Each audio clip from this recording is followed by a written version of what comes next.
bonsoir.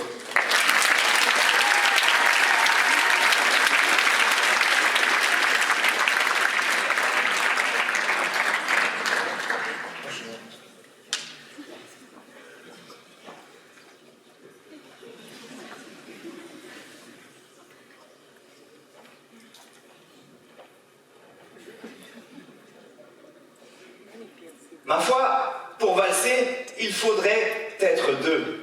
Or, je suis seul en scène. Nous sommes tous seuls en scène ce soir. Chacun vous délivre son discours. Chacun vous joue sa propre partition, avec ses propres mots, son propre tempo. Mais ce soir, une chose est sûre. Il n'y a pas de place pour la valse-hésitation. Ce soir, nous sommes 4 élus, 4 passeurs de messages. Mais de cette belle langue française, vous en êtes toutes et tous les ambassadeurs. Alors, par conséquent, il ne faut pas faire valser les mots, car cela signifie purement vouloir s'en débarrasser. Et c'est là le contraire de l'éloquence. Moi, j'affirme qu'il faut apprendre à danser métaphoriquement, verbalement, avec les mots. C'est la définition de l'éloquence. Alors dansons, mais dansons autrement qu'en 3 temps, autrement qu'en tournant en rond dans son salon. Plutôt que de vivre dans le passé, à l'époque des valses, des codes aristocratiques du 19e siècle, faisons un grand pas en avant, allons vers le futur. Et l'avenir commence avec des actions, mais il passera aussi par des mots. Il ne pourra pas se faire sans eux. Au commencement du monde, la magie était dans les mots. Dès notre naissance, les globules blancs deviennent nos défenses immunitaires et les mots deviennent nos défenses élémentaires. Partenaires de jeu, à la ville comme à la scène, les mots bien employés peuvent être la promesse d'un monde meilleur. Il ne faut pas faire valser les mots, parce que sinon, on fait aussi valser l'espoir. La langue est censée nous réunir, nous tous les humains. Nous l'apprenons dès l'enfance, à l'école. Les mots sont l'avenir de la femme et de l'homme. Ils leur permettent de continuer à se comprendre et à s'aimer. Ou pas. Aujourd'hui, il y a 100 000 termes dans notre dictionnaire. Et 150 mots nouveaux sont entrés dans le bal cette année. Qui suis-je, moi, pour dire qu'il faut mettre un terme à cette évolution? N'ayons pas peur des néologismes. Témoins d'un monde qui change, ils reflètent juste une réalité nouvelle. Alors, ne jouons pas les Gaulois réfractaires. N'essayez pas de faire valser les termes grossophobie et composphère, par exemple, car ce n'est pas en les effaçant que vous effacerez l'injustice. Au contraire, servez-vous-en pour dénoncer ce qui n'est pas moral. Si nous décidons de faire valser les termes de tous les jours, non communs et non propres, de Montesquieu à Baudelaire, de les envoyer paître, alors nous renonçons à une partie de notre humanité. Parce qu'à terme, les faire valser, c'est aussi faire valser la liberté d'expression.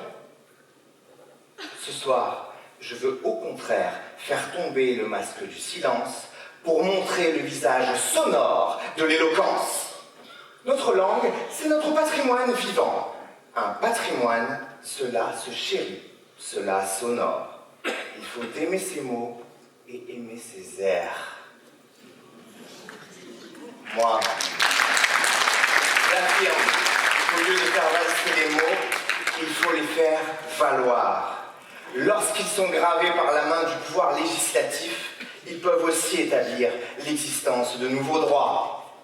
1944, 150 ans de mobilisation civique. Finalement, grâce à la voix des suffragettes, le général de Gaulle a accepté d'inscrire le vote des femmes et leur éligibilité dans la Constitution et, espérons-le, dans toutes les mentalités. Ces mots raisonnés sont la marque d'un progrès social pour faire valser, justement, les inégalités. Mon discours est une invitation à ne pas sous-estimer leur pouvoir. Les mots ne sont pas que des lettres que l'on étale au Scrabble. Parfois, ils ont une valeur véritable. Ils peuvent éteindre les feux de la guerre. Ils peuvent redonner foi comme une prière. Il ne faut pas les faire valser. Au nom de l'union de tous les humains s'étant battus pour nous les donner.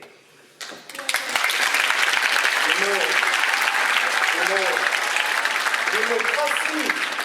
Parfois, ils portent des valeurs lourdes de sens. Certains désignent les fondements même de la République. Il faudra veiller à ce que personne ne fasse jamais valser ces mots-là. Liberté, égalité, fraternité. Je dois vous faire une confidence. Moi, les mots m'ont sauvé dans ma vie. Au lycée, je le confesse, je n'étais pas un très bon élève en première S. Un peu largué, un peu seul sur la terre. Pas très performant dans les dissertations en 3 parties. Non, moi je préférais l'écriture d'invention dont j'arrivais à tirer parti. C'était la seule forme d'écriture qui me permettait d'exprimer qui j'étais. Et j'en étais ravi. Raison de plus pour ne pas renoncer aux mots. Ils nous aident à trouver notre identité. Ne croyez pas qu'ils soient un obstacle. Au contraire, les mots sont une solution. Aujourd'hui, j'écris du slam et des chansons. Et ce ne sont pas des valses. C'est ma thérapie pour me sentir bien dans la vie. Les mots sont comme un remède qui peuvent avoir la puissance d'un effet placebo. J'écris et donc comme un docteur, j'apprends à mettre des mots sur les mots.